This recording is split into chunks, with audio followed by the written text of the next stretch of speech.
I walked through the door into my son's office room, wearing a coat stained with grease and shoes held together by duct tape. As soon as my son Michael saw me, he screamed in my face, "You are a disgusting old man. How dare you humiliate me in front of my colleagues?" He didn't just reject me, he grabbed my arm and shoved me toward the exit, wiping his hands on his $5,000 Italian suit as if I were contagious. The room fell deadly silent, but I didn't get angry. I didn't tell anyone I was his father.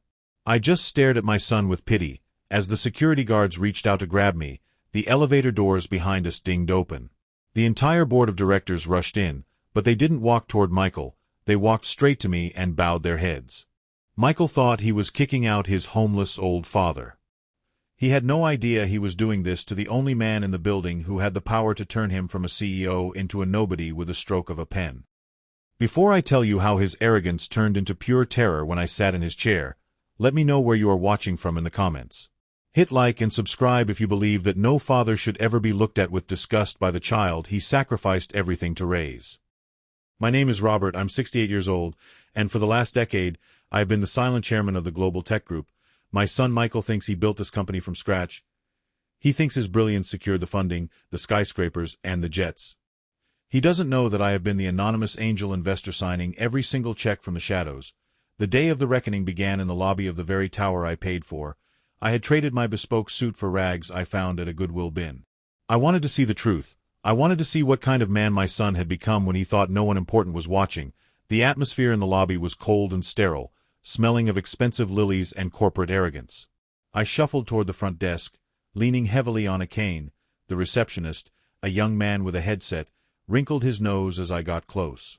"Sir, you need to leave," he snapped, not even making eye contact. "We don't give handouts here. This is a place of business, not a shelter. I just want to see Michael," I wheezed. "It's his birthday." The receptionist laughed, a sharp, cruel sound. "Michael. You mean the CEO?" "Yeah, I'm sure he's dying to see a guy who smells like a dumpster." Security, get this bum out of here before he scares the clients. The receptionist, whose name tag read Jason, reached for the phone with a sneer that twisted his young, overly moisturized face. I stood there, leaning on my cane, feeling the vibrations of the lobby, the hum of the servers in the basement, the rush of air from the revolving doors. I paid for the HVAC system that was currently keeping Jason cool. I paid for the marble floor that he was so worried would dirty because of me. "Please," I said, making my voice tremble just a little more than necessary. "I haven't seen him in 10 years. I have a gift." I patted the pocket of my grease-stained coat.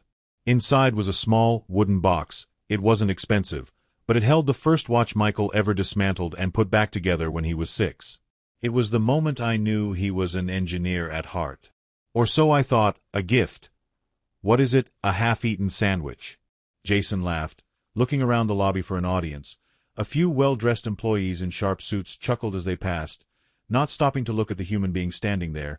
They were clones of Michael, cold, efficient, and empty. 2 security guards lumbered over. They were thick-necked men who looked like they enjoyed their job a little too much. "Let's go, Pops," the taller one said, grabbing my shoulder. His grip was hard, pinching the old muscle. "Don't make us drag you. I have an appointment," I lied softly. "Check the list, Robert." "Just Robert." Jason rolled his eyes, typing dramatically on his keyboard. "There is no Robert. There is a meeting with the Japanese delegation and a lunch with the senator. No dirty old man on the schedule. Now get out." I planted my feet. I wasn't a frail old man, despite the act. I had worked in steel mills before I made my fortune in tech. Underneath the rags, I was still the man who built an empire from a garage. "Call him," I commanded, dropping the tremble for a split second. The authority in my voice made Jason pause. He blinked, looking at me with sudden confusion. Then the moment passed. He shook his head, dismissing his intuition. "I'm not calling the CO for a vagrant. Drag him out." The guards hauled me backward. My shoes scraped against the polished floor. It was humiliating. It was painful, and it was exactly what I needed to see. "Wait."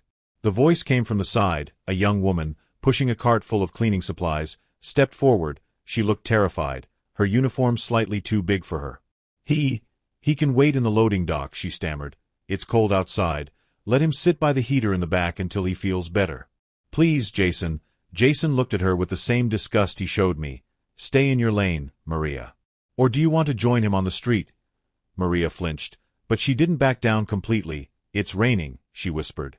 He's old, fine, Jason spat, waving his hand dismissively. Get him out of my sight.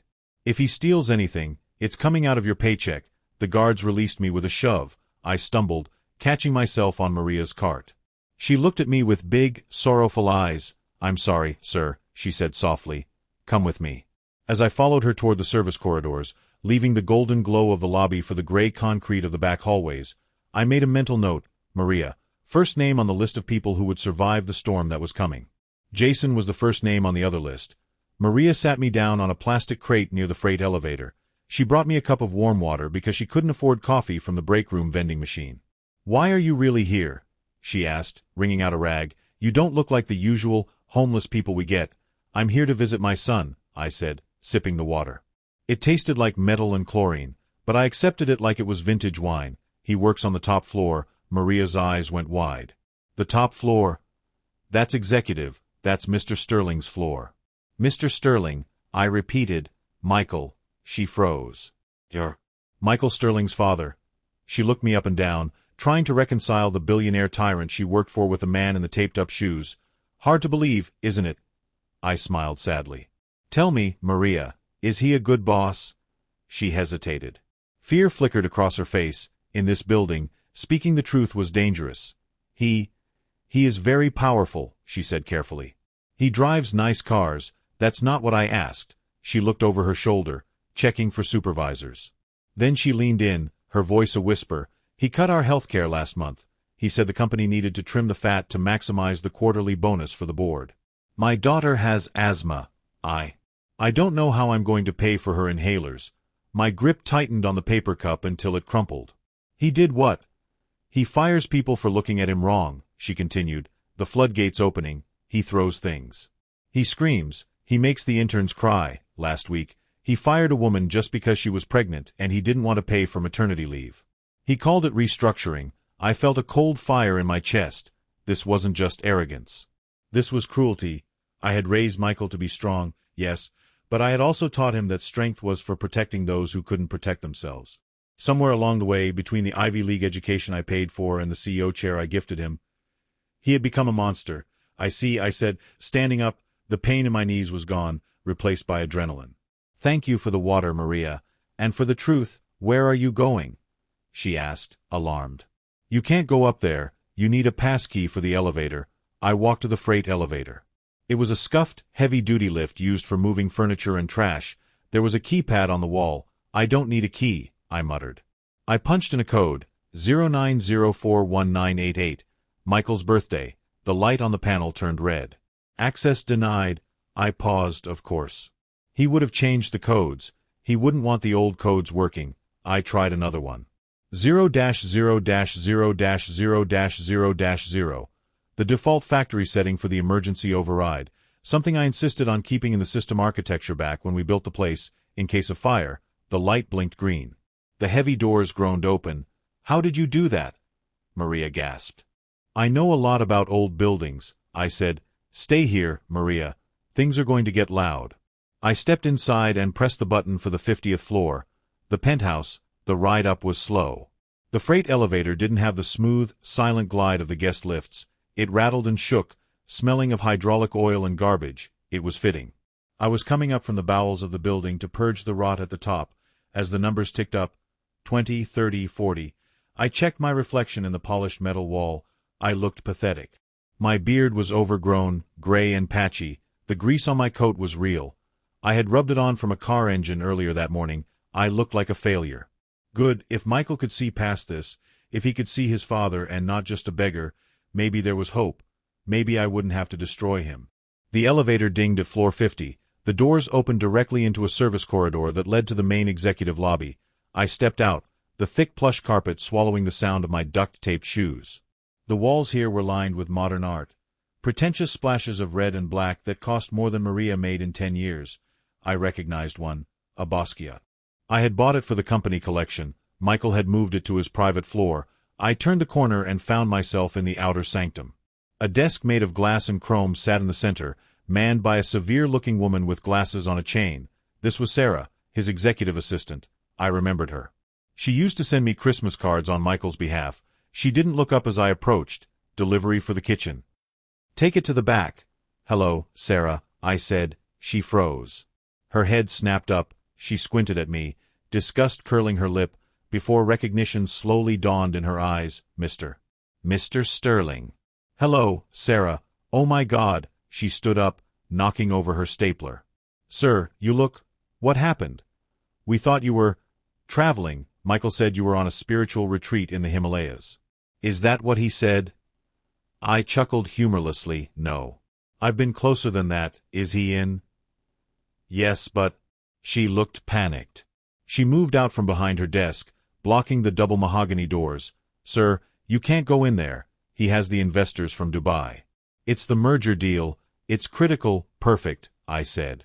I love a good merger, Mr. Sterling. Please, she hissed, lowering her voice. Look at you. You can't be seen like this. Michael will... He'll be furious. Let me get you a suit. Let me get you a shower, please, for your own sake. She wasn't worried about me. She was worried about Michael's reaction. She was afraid of him. I don't need a suit, Sarah. I need my son. I stepped around her. She grabbed my arm, surprisingly strong. No. You don't understand. He's not the same. If you go in there and embarrass him, he'll destroy you. He doesn't care that you're his father. I know, I said gently, removing her hand. That's why I have to do this. I pushed the double doors open. The boardroom was magnificent. Floor-to-ceiling windows offered a panoramic view of the city I had helped build. A long obsidian table dominated the room.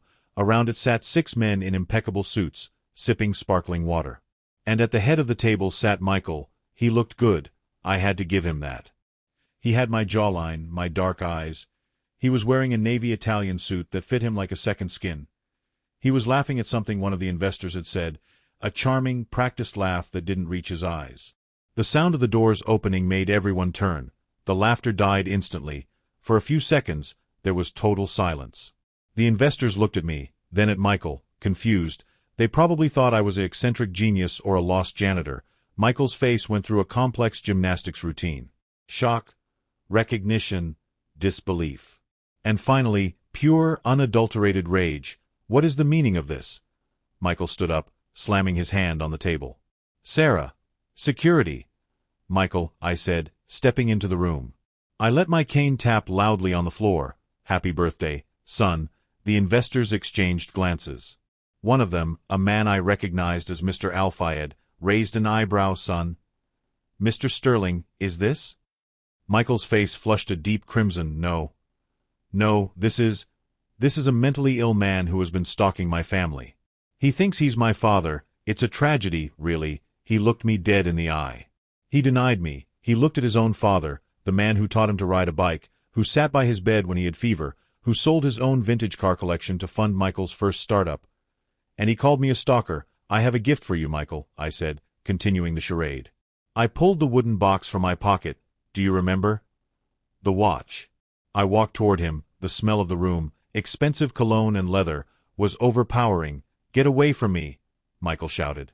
He rounded the table, marching toward me. He didn't look worried about my safety. He looked worried about the grease on my coat touching his upholstery. It's just a small thing, I said, holding out the box. I know I haven't been around. Things have been hard. I lost the house, Michael. I lost everything. This was the test. The ultimate test. If he showed 1 ounce of empathy, 1 shred of concern that his father was homeless, I would stop, I would take him aside, explain the lesson, and help him fix his path. Michael stopped in front of me. He towered over me now. He snatched the wooden box from my hand. You lost the house? He hissed, low enough so the investors couldn't hear the details, but loud enough to be menacing. You pathetic old fool. You squandered everything I gave you. And now you come here to my place of business to beg.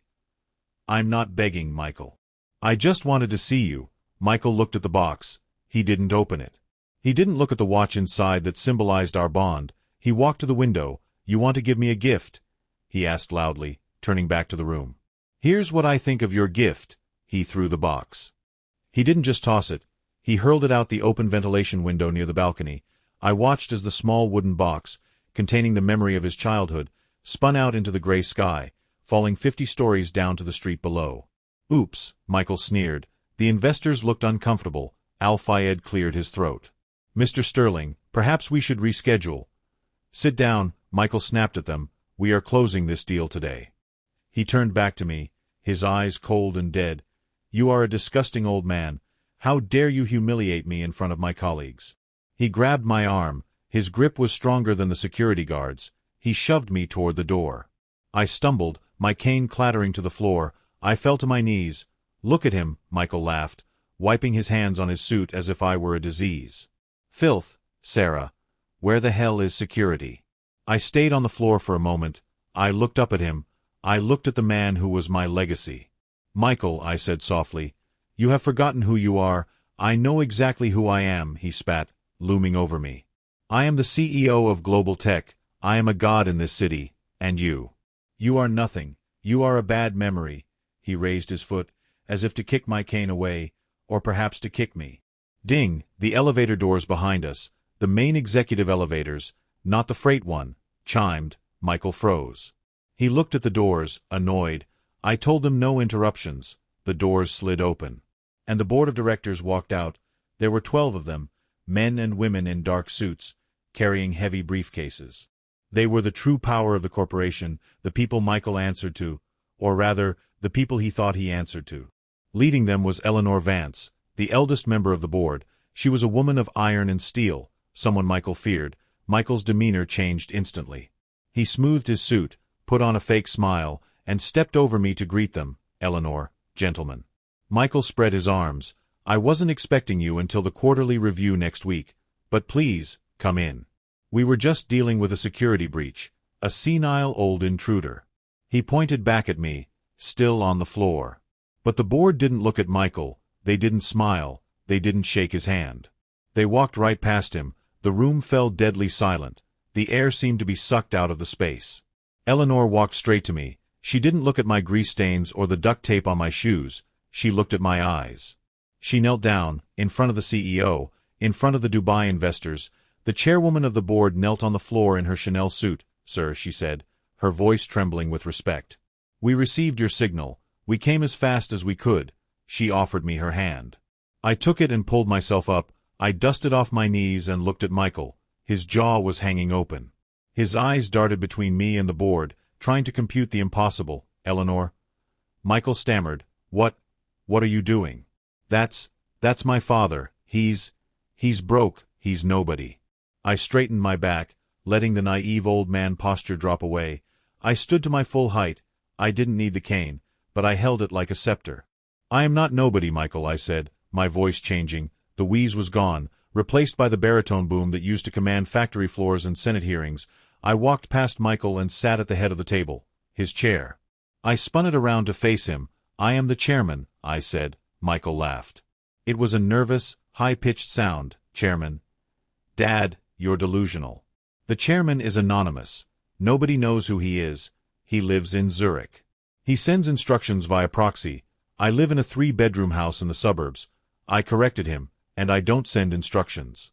I sign checks, including yours. I looked at Eleanor. The file, please. Eleanor opened her briefcase and slapped a thick red folder onto the table. It slid across the obsidian surface and stopped right in front of Michael. What is this? Michael whispered. Open it, I commanded. Michael's hands shook as he opened the folder. Photos, bank statements, and emails spilled out. We know about the offshore accounts in the Caymans, Michael, I said coldly. We know about the restructuring that fired 2,000 employees while you gave yourself a 40% raise. We know about the safety inspections you bribed the city to ignore on the new manufacturing plant. Michael went pale. These are fabricated. This is a coup. You can't do this. I am the CEO. You were the CEO, I said. I looked at the investors from Dubai. Gentlemen, I apologize for the theatrics. The deal is off. Global Tech will not be merging with a company that uses slave labor in its supply chain. I read the due diligence reports Michael tried to hide.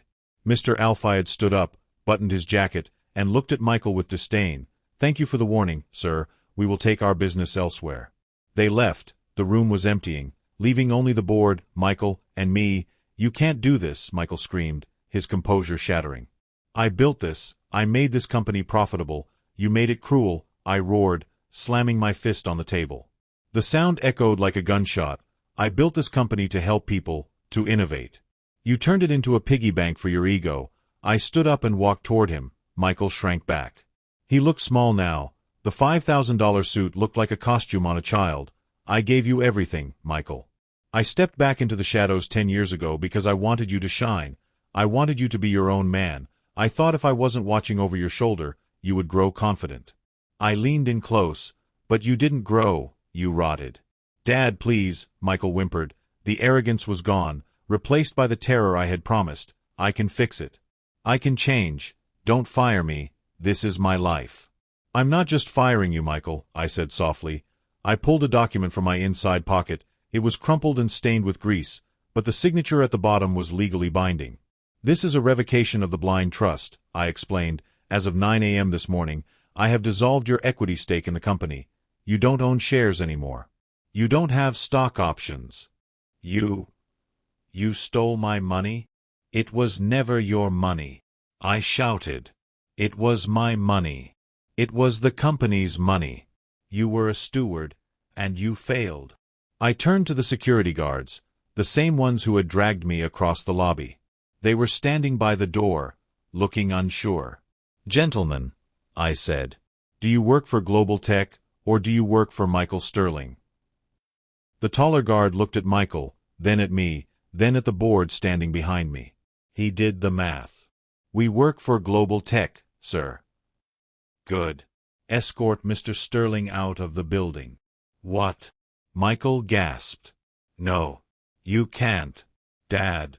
And, I added, confiscate his company phone, his laptop, and his keycard. Oh, and the suit. Michael froze. The suit. The company paid for it, I said, pointing to the credit card statement on the table. Line item 402, wardrobe expense, $5,000. It's company property. Take it off. Dad, you can't be serious, Michael pleaded, looking around at the silent board members. You didn't mind humiliating me in the lobby, I reminded him. You wiped your hands on that suit because you thought I was dirty. Now, I don't want you dirtying my company's property. Take it off, or the guards will. Michael looked at the grim guards and realized there was no way out. With trembling hands, he removed the jacket, tie, and shirt, standing there in his undershirt, shivering from shame. The shoes too, I said. Duct tape is good enough for me. It should be good enough for you. He kicked them off.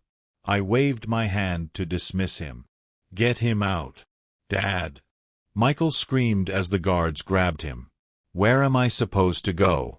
You froze my accounts. I saw a help wanted sign at the coffee shop, I said without looking up.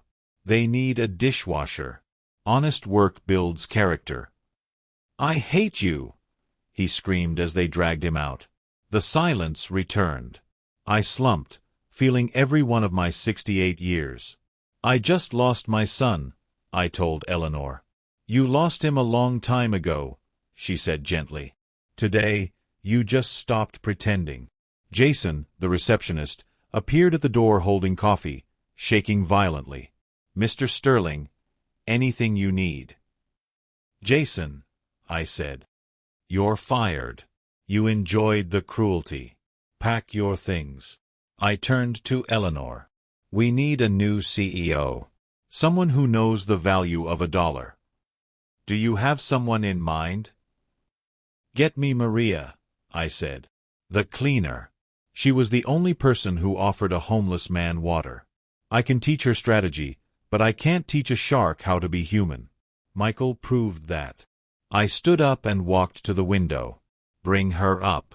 Put her on the fast-track management program. Pay for her daughter's medical bills. Double her salary immediately. Yes, sir, Eleanor said, a small smile playing on her lips. I looked down at the city. Somewhere down there, Michael was walking onto the street, barefoot and shirtless, into the cold rain. He was about to learn what it was really like to be the disgusting person he had mocked. I hoped, for his sake, he met someone like Maria. But as I watched the rain streak against the glass, a darker thought settled in my mind. A thought that proved I wasn't just a benevolent father teaching a lesson. I was a businessman who had eliminated a liability. I pulled out my phone, my real phone, a secure satellite device I kept hidden in the lining of the coat. I dialed a number. "It's done," I said. "And the assets?" The voice on the other end asked. "Recovered. All of them. And the boy." I paused. I watched a drop of rain trace a path down the window, erratic and lonely. "He's in the wild now," I said. "Let him survive on his own. But make sure no one hires him," I said, my voice dropping to a whisper. "Blacklist him. Every firm, every bank, every consultancy in the city. If he wants to eat, he scrubs floors. If he wants to sleep, he earns a bed. I want him to understand the bottom.